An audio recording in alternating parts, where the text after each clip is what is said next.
Eu sou a doutora Adriana Basso, eu sou administradora e sou médica. Estou aqui em casa, e o resto a casa, fica em casa nesse momento da quarentena. Isso é uma coisa que a gente vem fazendo em casa, com os vídeos. E nesse momento de quarentena, eu venho fazer uma proposta diferente. Eu coloquei um vídeo sobre como utilizar esse tempo, como fazer atividades com as crianças, como se profissionalizar, fazer novos cursos. E eu venho trazer para você uma pessoa muito especial. Foi meu professor de vida e professor de marketing para muita gente, lá na minha cidade, Botucatu. Eu venho apresentar para você meu pai, Hélio, o professor de marketing divertido. Senta aqui, pai. Mas é um metro de distância. A gente está sem máscara. Dá licença. Boa noite. Estou aqui a convite da Adriana para contar alguma coisinha da nossa história. Aproveitar esses tempos de coronavírus, que deixa todo mundo dentro de casa. Estão em casa, aproveitando o tempo para passar alguma coisa útil, alguma coisa boa que a gente considera que vai trazer alguma informação para vocês. Muito bem. Pai, eu nasci em 78, né? E eu te ajudei a minha mãe no imposto de renda, não é verdade? Isso. Adriana é nascida no dia 31 de dezembro de 78. Eu costumo falar que é modelo 78, última série. E entrou no abatimento de dependente daquele ano por um dia. Me ajudou no imposto de renda, sim, senhora. Muito bem. Muito bom. E antes de eu nascer, você já era professor de marketing, né, pai? Já era professor de marketing. Eu sou formado contador, administrador de empresa e professor de marketing. Lecionei na Faculdade de Economia e Ciências Econômicas e Administrativas de Botucatu. Botucatu tem no mapa, viu, gente? Vamos lá. É a cidade e a região onde a gente veio. E eu lecionei na Faculdade de Ciências Econômicas e Administrativas de Botucatu durante 10 anos.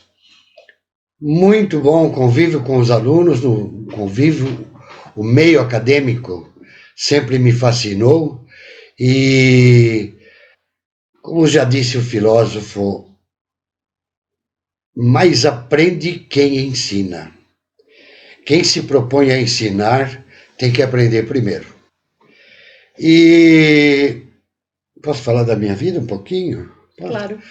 E como eu era muito tímido, quando eu me formei em administração de empresa, eu era muito tímido. Eu tinha muita vergonha de tudo. Caipirão mesmo, cagão. E ficava vermelho só para pedir um arrozinho para o garçom, já ficava vermelho. Então o que aconteceu comigo acontece com muita gente.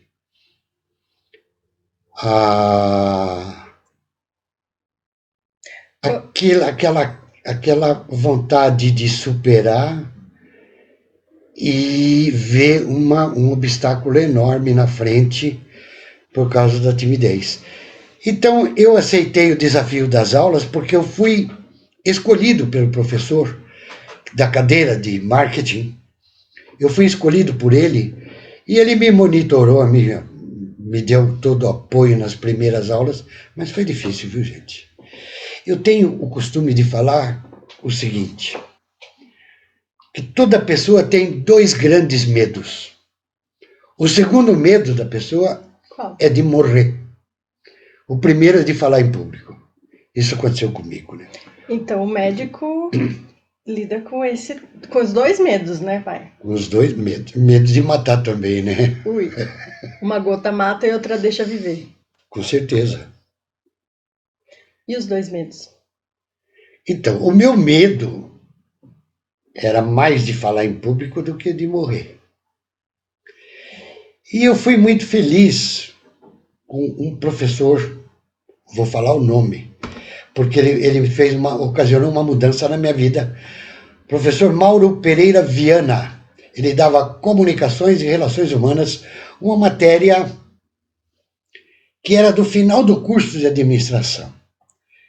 E o Dr. Mauro, ele chegou num determinado tempo do semestre, eram semestres, né? O semestre que ele disse: minha matéria, eu já dei a matéria e eu vou ter um tempo com vocês. Eu vou ter um tempo com vocês. Então vamos aproveitar esse tempo que eu quero passar para vocês noções de oratória. Noções de oratória. Não admito um administrador de empresa que não consiga ou que tenha medo de falar em público, pelo menos para os seus funcionários. E eu pensei, sobrou para mim. E sobrou mesmo.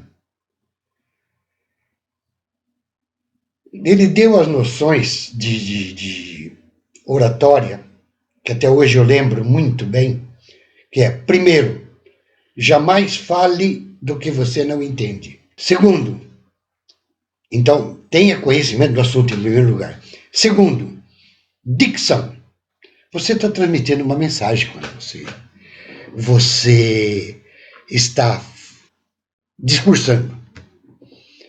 Então, a sua dicção é importante. A mensagem tem que chegar clara, boa, bonita, aos ouvidos do seu receptor, do receptor da mensagem. Então, vamos lá. Conhecimento do assunto, dicção. Veja o que eu estou fazendo. Gesto. O gesto reforça a palavra. Ele dizia, o gesto reforça a palavra. Terceiro fundamento básico de oratória são os gestos. Depois vem postura. Você não pode estar fazendo assim, sua postura tem que ser uma postura natural, uma postura boa.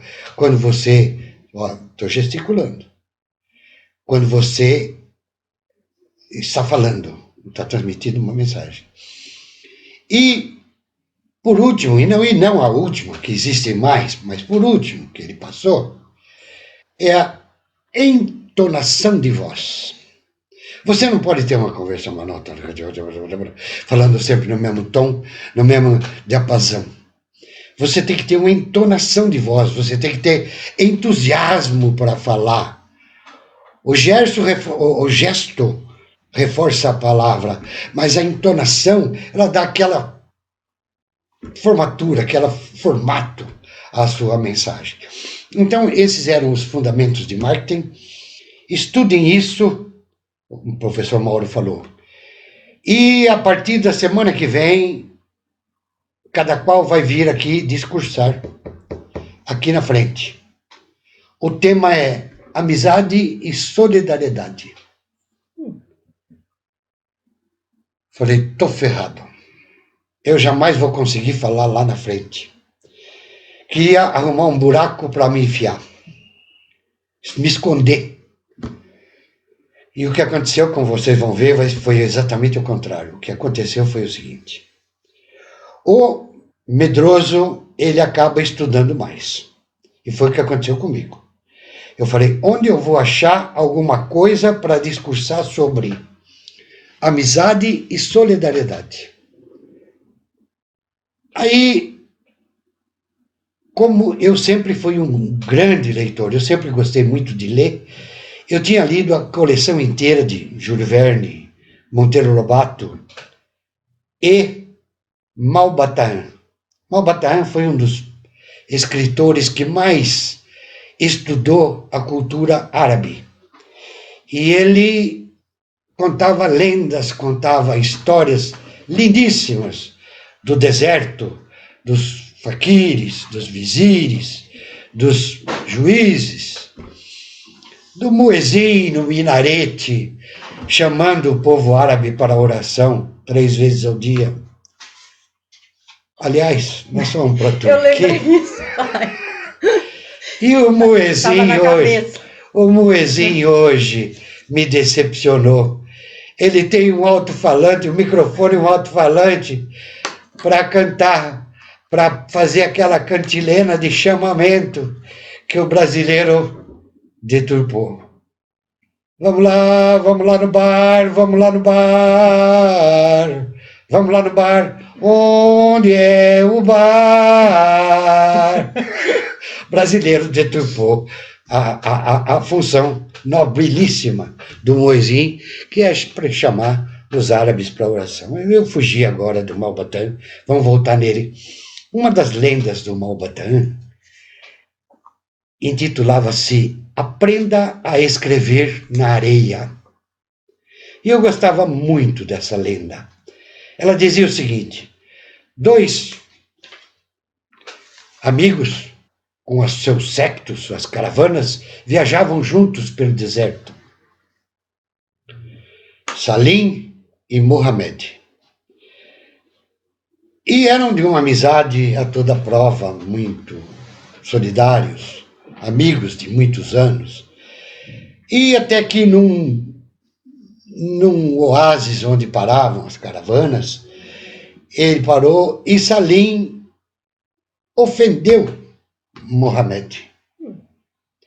Mohamed, muito ofendido, chamou um escravo e mandou escrever na areia, aqui, nesse local. Salim ofendeu seu amigo Mohamed. Escreveu na pedra. Andaram, prosseguiram a viagem depois de alguns dias. Aí foi num outro oásis, numa outra parada, numa outra pousada. Foi Mohamed que ofendeu Salim. Tá. Aí Salim chamou um escravo e mandou escrever na areia. Aqui Mohamed ofendeu o seu melhor amigo Salim. Mohamed disse: você é um estúpido. Quando você me ofendeu, eu mandei escrever na pedra para que todo mundo soubesse que você tinha me ofendido. E agora você escreve na areia? A hora que eu lhe ofendi, você escreve na areia? Nessa noite mesmo, o Simum, o vento do deserto, apagará tudo que você escreveu aí, ninguém mais terá lembrança disso. Aí Salim disse: pois é isso mesmo que eu quero. Eu quero esquecer a sua ofensa para o resto da vida, que eu não lembrar mais. Eu quero aprender a escrever na areia. Essa foi uma revelação para mim, essa lenda de Malbatã. Falei, isso que eu vou discursar para o professor Mauro. E li umas 20 vezes essa lenda, novamente. Estava quase falando árabe sozinho. Quando chegou no primeiro dia da apresentação, o Dr. Mauro falava assim: não quero que ninguém leia, vai ser um discurso, uma oratória. E entra o Mauro, o professor Mauro, meu grande benfeitor, entra na sala, eu sentava no corredor. E ele entrava, ele era teatral, entrava na aula cantando: a deusa da minha vida, eu nunca mais vou te esquecer. E subiu no corredor, no anfiteatro, na sala de aula. Quando voltou, bateu nas minhas costas. Hélio, você é o primeiro, vai lá. Levanta, vai lá e fala. Nunca mais esqueci. Tremeu. Nem sei como é que eu levantei. Nem sei como é que eu levantei. Eu, professor? É você, Hélio. Você vai ser o primeiro. Mas, como eu disse, o medroso se prepara mais, né? Eu tinha me preparado muito bem.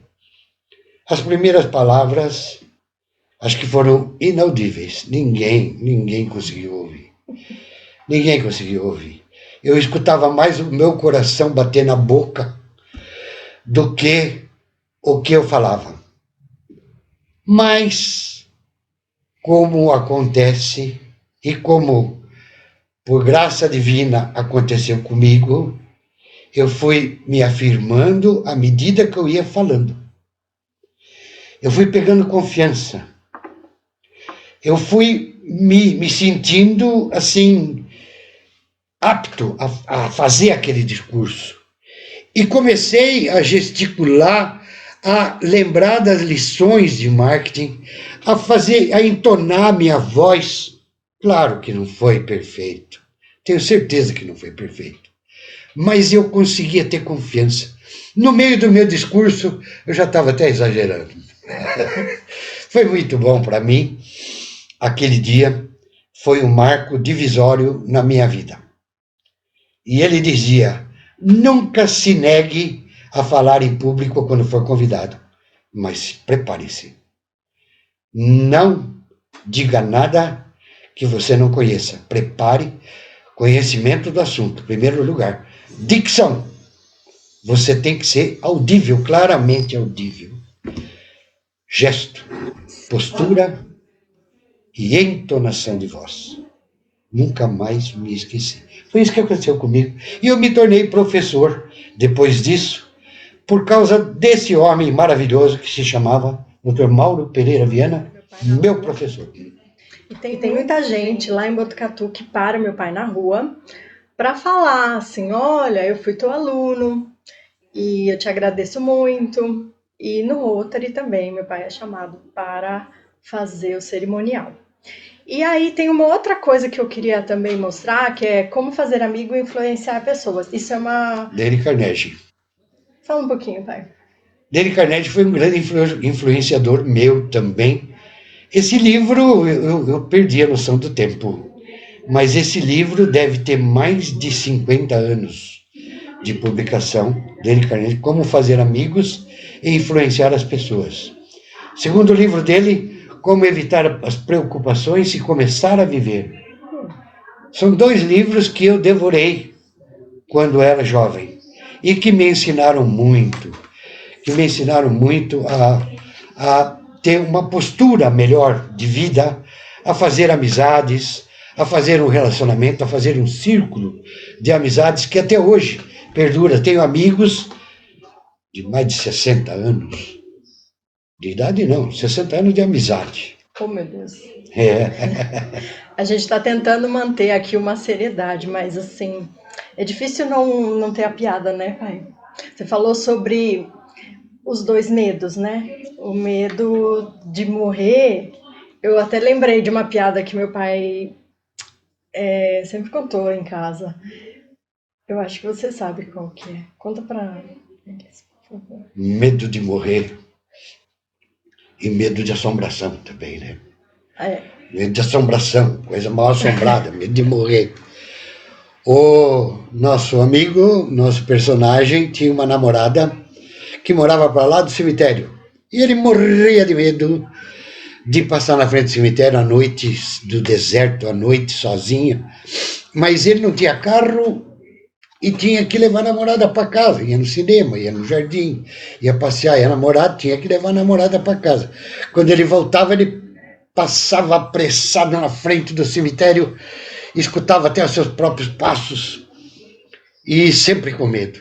Numa dessas, ele estava vindo e logo que ele começou a passar na frente do cemitério, aparece uma pessoa indo na mesma direção e ele já puxa a conversa.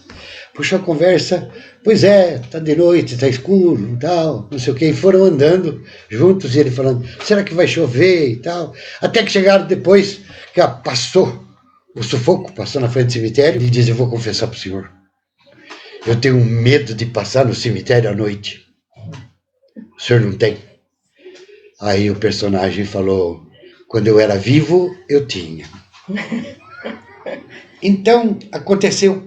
Então, eu estava dizendo das minhas aulas também, né? Aconteceu que, no final do curso, o professor de marketing, que era outro excelente professor, gostava muito de marketing, ele foi transferido de emprego, foi para a Argentina. Laboratório Eli Lilly do Brasil, me lembro muito bem. Departamento de Marketing Eli Lilly do Brasil, professor Nelson. Ele me chamou e disse, Hélio, eu quero deixar as aulas para você. Para mim, professor, eu não sei dar aula. Nunca fui treinado para dar aula, não tenho didática, E não vou ser capaz. Ele falou, você vai ser capaz. Eu vejo qualidades em você. As aulas eram nos quatro últimos semestres do curso de administração e economia na faculdade. Eu disse, professor, eu não sei dar aula. Eu não sei, nunca tive uma aula de didática, nunca tive nenhum preparo para dar aula. Não tenho condições. Eu falei, você tem. Eu vejo qualidade em você e me elogiou. Aí eu cheguei em casa, num misto de orgulho e medo, e contei para minha esposa, querida esposa, Marlene, que me acompanha até hoje. Fazendo 48 juntos, anos né? de casado. Um detalhe, o meu pai, ele está na frente da câmera, mas quem está atrás é minha mãe, ela filma. É minha sombra que me persegue, não, que me orienta, me protege. Tá aí. Aconteceu que o professor Nelson, deixou as aulas para mim. Minha esposa me incentivou demais. Eu teria desistido naquele dia mesmo, se não fosse ela. Ela me ajudou demais, me incentivou. Também não sei de onde que ela achou que eu tinha qualidade para dar aula. E eu encarei. E o que aconteceu foi o seguinte, foi um negócio tão interessante. Ele foi muito bom para mim. O professor Nelson ficou 3 meses me acompanhando nas primeiras aulas, me deu toda a matéria de bandeja, toda a matéria. Me deu a matéria e sentava na última cadeira na sala de aula, assistia minhas aulas e no final das aulas ele saía comigo e fazia a crítica da minha aula. Nessa hora você fez isso, naquela hora você não devia ter feito aquilo, você devia ter acontecido mais coisa, você devia... Então eu fui aprendendo muita coisa de didática com esse excelente professor também, o professor Nelson, que me deixou a matéria marketing, que acabei ficando lá na faculdade por 10 anos lecionando. Tive orgulho de ter mais de 1000 alunos que hoje me chamam pela rua de professor. Que orgulho. E me fala uma coisa, pai. E o marketing serve para o médico? Marketing serve muito para o médico. O médico, assim como todo profissional, político também, o marketing ele tem uma abrangência muito grande dentro da empresa. Ele cuida do mercado. Todo processo de marketing começa com uma pesquisa de mercado, pesquisa de opinião, pesquisa de mercado. Todo o processo começa com pesquisa. Até o sapateiro que vai se instalar na esquina ali, ele faz pesquisa de mercado. Ele vai ver se tem concorrente, ele vai ver se o ponto é bom, ele vai ver se passa muita gente ali, ele vai ver se o cliente dele pode estacionar. Ele está fazendo pesquisa de mercado antes de se estabelecer. O primeiro processo básico do marketing é pesquisa de mercado. E além do mais, o marketing cuida de um amplo aspecto mercadológico, ou seja, cuida do produto, da embalagem, das cores, do merchandising, que é a apresentação do produto, da propaganda, da marca, do design, etc. E concorrência, treinamento de vendedores, Então, viram que a abrangência do marketing é imensa dentro de uma empresa. Abrange quase tudo. O que é que fica fora do marketing? O pessoal da Copa e o pessoal da segurança. O resto é marketing dentro da empresa. E o marketing dentro de uma empresa, ele promove a empresa institucional ou o produto. Ora, mas o marketing não é só isso. Existe o marketing pessoal, o marketing profissional. Aí é que entra o político. Hoje, os políticos, em tempo de eleição, a palavra que mais se ouve é marqueteiro. Todos esses políticos, eles têm o cuidado de contratar um profissional de marketing, eu chamo de marqueteiro, mas é um profissional de marketing que vai cuidar da imagem do político. Com o médico é a mesma coisa. O médico, ele também, mal comparando, sem desmerecer, o marketing também é um produto que é apresentado ao cliente. E o cliente tem que comprar aquele produto ou simpatizar com aquele produto. Comprar não quer dizer sempre pegar e dar o dinheiro e pegar. Não quer dizer sempre isso. Comprar, você compra uma ideia. É. E não paga nada por isso, você compra a ideia. E como é que a gente faz então com o médico, pai? Bom, primeiro, o médico sendo um produto, ele tem uma imagem. Uhum. Não pode o médico estar também todo mulambento, todo fedido, todo barbudão, todo relaxado. O médico tem que ter uma postura conveniente com o médico, certo? Que seja concernente com a profissão que ele faz. O médico é um profissional de extrema confiança do cliente, mais do que qualquer comprador de um celular, ou de um imóvel, ou de uma geladeira. O médico, ele precisa despertar a confiança do seu cliente. O médico, ele se propõe a curar. Ele não se propõe a matar e nem a adoecer o cliente. Qual é o produto que o médico vende? É a cura.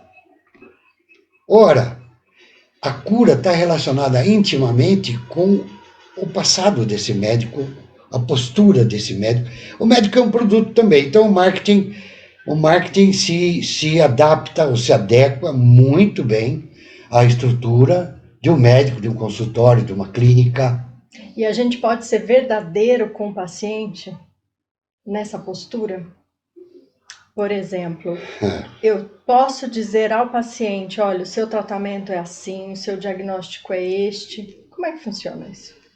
Ainda nessa semana eu vi uma entrevista do genial Ariano Suassuna. Ariano Suassuna estava dizendo nessa entrevista que ele gosta do mentiroso. É mesmo? Mas não é mentiroso que faz mal para as pessoas. Tá. Tem mentira que faz bem para a pessoa. Sai feliz. Outra coisa, ele diz, onde já se viu que não se pode falar mal das pessoas pela frente? Lógico, tem que falar pelas costas, custa muito esperar a pessoa ir embora para depois falar, certo? Então, a verdade, muitas vezes, ela não deve ser dita. E se você omitir uma verdade para um paciente, você não está mentindo para ele. Você está omitindo uma verdade para o bem, desde que a finalidade seja para o bem. Ora, em muitos casos, o médico tem que ser corajoso e falar, você tem mau hálito, você tem um bafo de onça, você tem que usar esse produto. Verdade? Tem que falar. Agora, certas outras verdades podem ser deixadas para depois, para o bem do paciente. Sempre o bem do paciente. Sempre isso. Se for para o mal dele, não diga aquela verdade. Você pode matá-lo mais rapidamente. Essa abordagem cria uma confiança, né, na relação médico-paciente. Eu acho que isso é o mais importante para a imagem do médico também, né? Esse é o produto. Sim. O médico é o produto. O médico é um produto precioso. Você quer saber? Vai aqui um elogio a toda a classe médica. O médico é um produto precioso porque cuida da vida. Cuida da coisa mais preciosa que todo mundo tem. A vida até mosquito, pernilongo, se precaver, tem uma preservação à própria vida. Chega perto do mosquito, vê como é que ele voa. Ele se protege. O ser humano é a mesma coisa, ele preza a vida dele. E eu lembrei de uma piada. Na verdade, a função de lembrar de piada é dele, né? Mas assim, filha de quem eu lembrei de uma piada de médico que eu acho que aqui a nossa conexão vai... você pode contar, pai, por favor? Eu tenho duas. Eu posso contar uma que é da boa. Tá bom. O mecânico Não vou contar a boa, eu vou contar a que não é tão boa primeiro. Ai, meu Deus. O médico levou o carro no mecânico. E o mecânico consertou o carro do médico e tal, 15, 20 minutos, consertou, apertou uns parafusos lá e bum, funcionou o carro. O médico falou, quanto que é? R$300.